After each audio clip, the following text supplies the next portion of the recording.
Begini, jadi semuanya tamu yang saya hormati, ngaji bener-bener ngaji ini bikin nervous narasumbernya.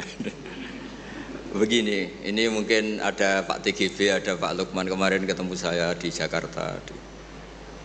Orang tuh kalau ingin pinter, ini anak-anak di PPAI ini, syaratnya itu kalau ngajar itu gurunya ikut, muridnya ya ikut. Jadi Syekh Zakaria Al-Ansori itu dulu gak pinter-pinter banget.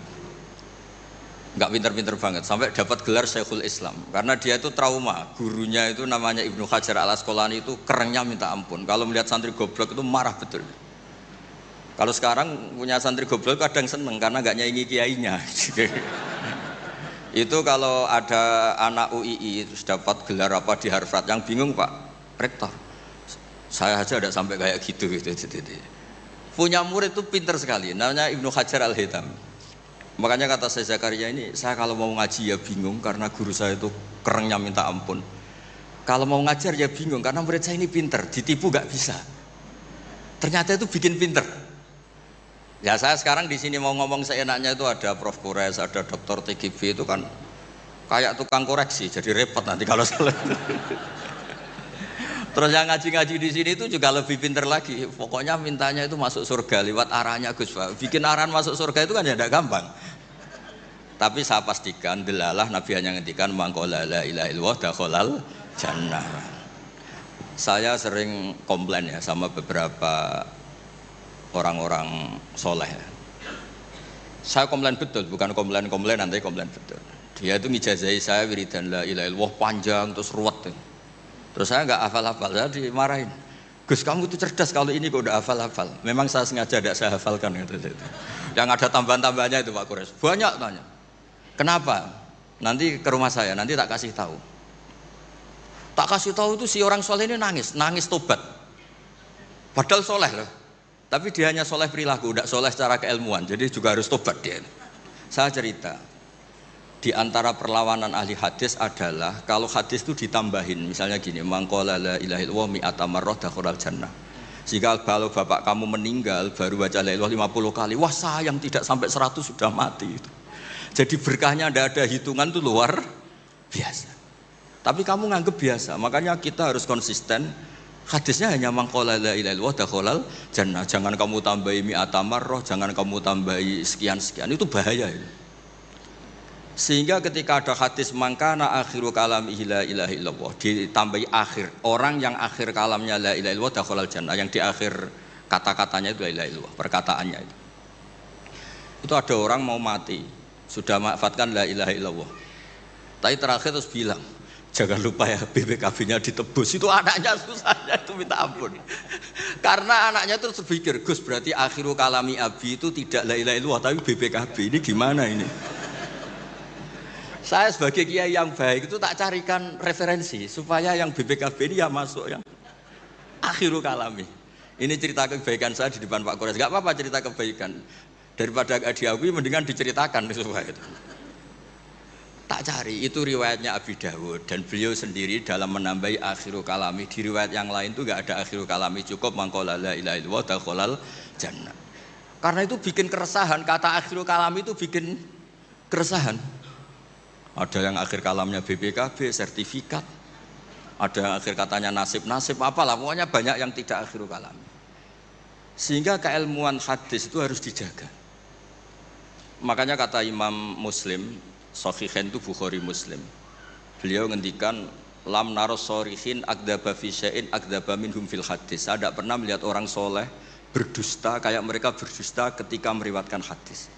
Ini penting saya utarakan supaya orang itu gak gampang terjebak sama riwayat-riwayat gak jelas. Tafsir itu menjadi kacau itu gara-gara riwayat-riwayat yang tidak jelas. Maka ini ada Prof Kures yang sangat-sangat menekuni tafsir. Jadi penting. Jadi mengkhidmati orang Islam itu dimulai dari cara pandang. Kenapa saya menjadi orang baik? Itu sederhana sebetulnya, karena mengakui hukum. Saya ini memang kalau diundang jarang mau, kecuali ada teror-teror tertentu. Karena merasa tua, merasa rektor apalah yang bisa dipakai neror itu, ya terserah. Yang penting bisa ada. Termasuk TGB kemarin itu datang ke rumah saya, tapi saya sudah bilang pasti tidak ikhlas. Ternyata betul, loh undang saya. Terserahlah teror itu apa. Saya enggak, ini supaya kalian tahu ilmu itu penting, ilmu itu penting. Saya termasuk orang yang berkeyakinan, saya ini hebat kiai-kiai kampung, saya sering datang ke kiai, tapi pas nggak acara, saya ciliki kiai kampung. Saya dengan kamu tuh hebat kamu, kenapa? Saya ini ngajar tafsir kayak tafsir Munir, tafsir Tobari, itu udah fardu ain. Kamu di kampung bikin madin, ngajarin aqaid khamsin itu fardu ain. Ganjarannya orang yang melakukan fardu ain itu lebih keren timbang yang melakukan fardu kifayah. Jadi kamu lebih hebat timbang saya. Dia tawadhu, tapi memang bisa saya gitu enggak, tetap lebih hebat. Ini penting supaya ada penghormatan kita pada kiai-kiai kampung kan yang dilakukan itu selalu fardu ain. Makanya saya tuh pernah suatu saat berpikir kenapa ada hadis orang miskin tuh masuk surga lebih dulu 500 tahun ketimbang orang kaya. Dulu saya janggal. Ternyata kalau orang miskin tuh komunitasnya itu utang beras, jadi urusan nyawa. Jadi sekali menolong temannya itu urusan nyawa karena sesama miskin tuh pinjemnya urusan nyawa, beras. Minta anterin ke rumah sakit pas sekarat. Kalau orang kaya itu nganterin rumah sakit karena mau ke salon, penyakit kulit, kan nggak penting-penting gitu.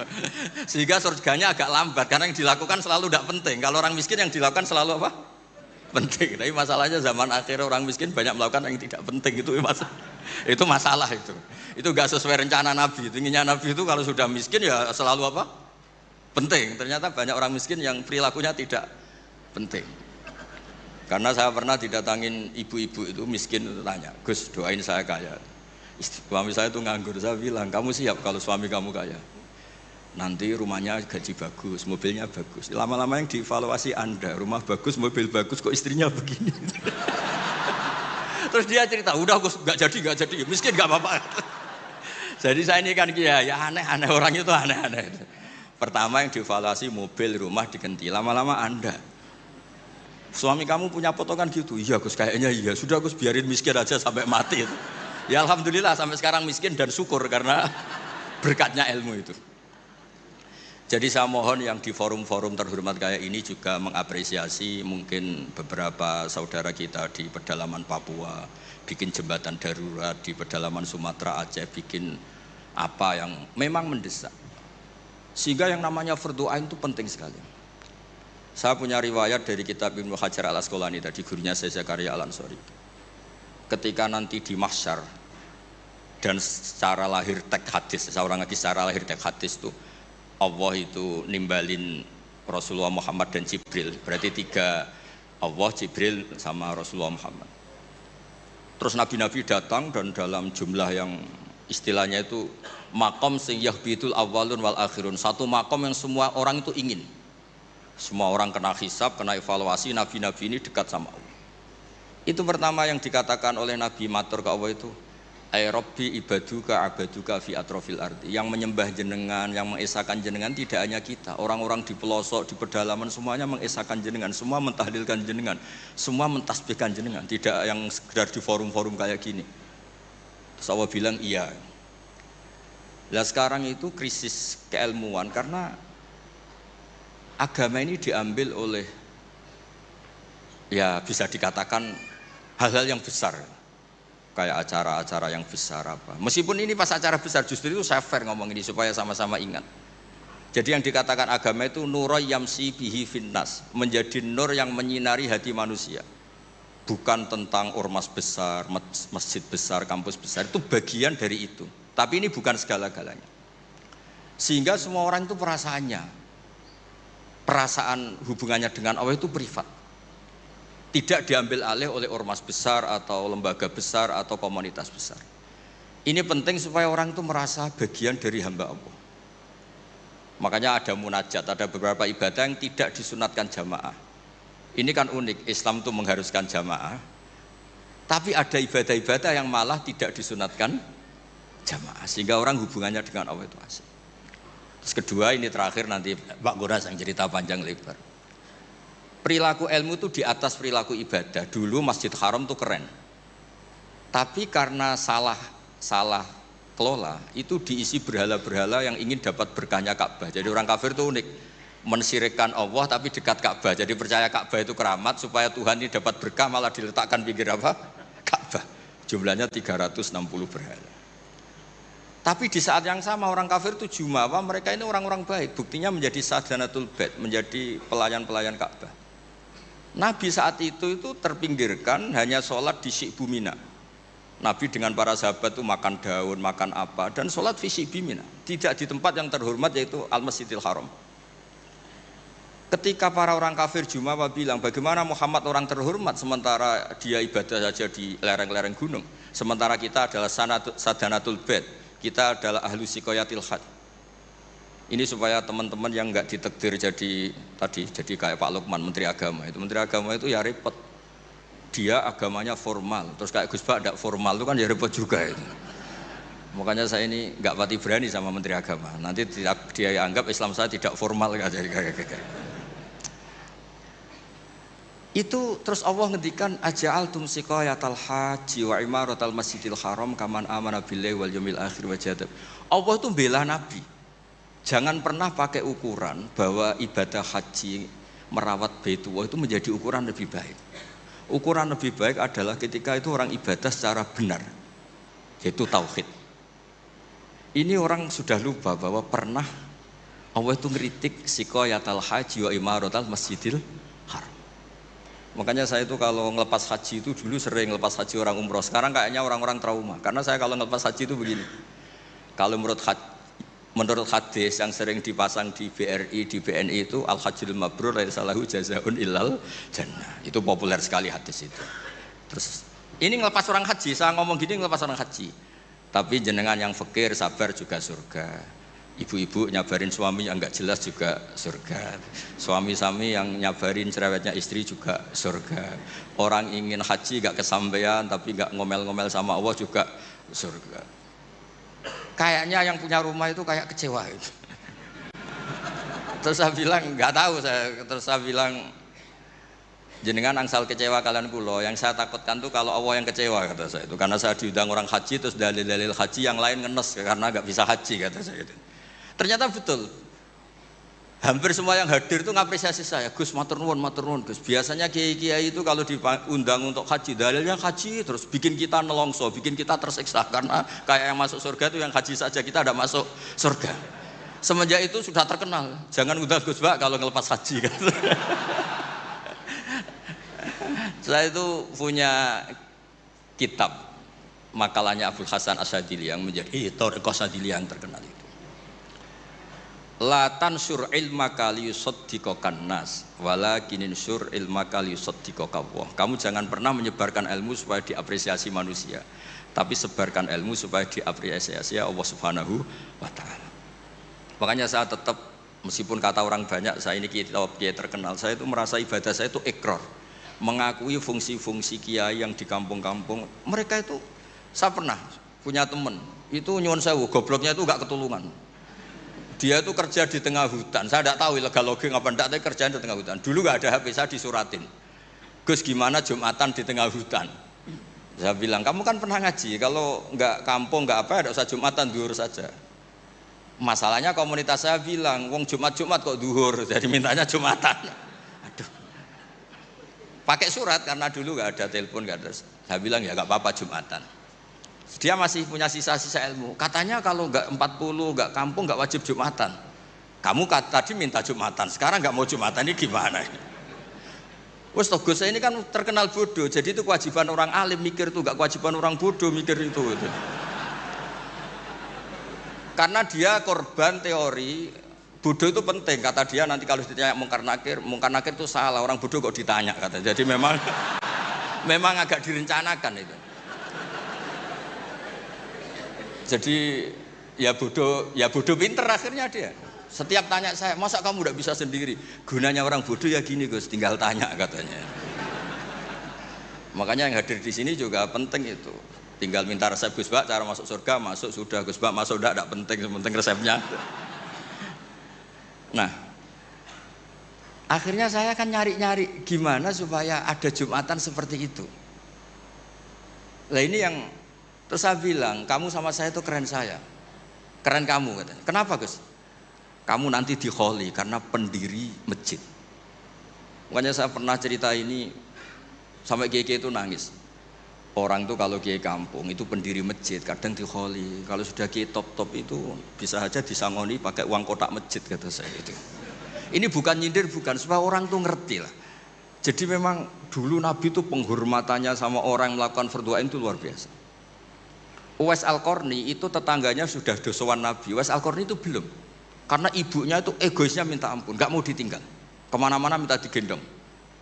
Tapi Nabi malah ngendikan khairul qurun Uwais Al-Qarni. Orang terbaik tabi'in itu Uwais Al-Qarni. Umar kalau kamu ketemu minta. Karena dia fanatik mengelola fardhu apa?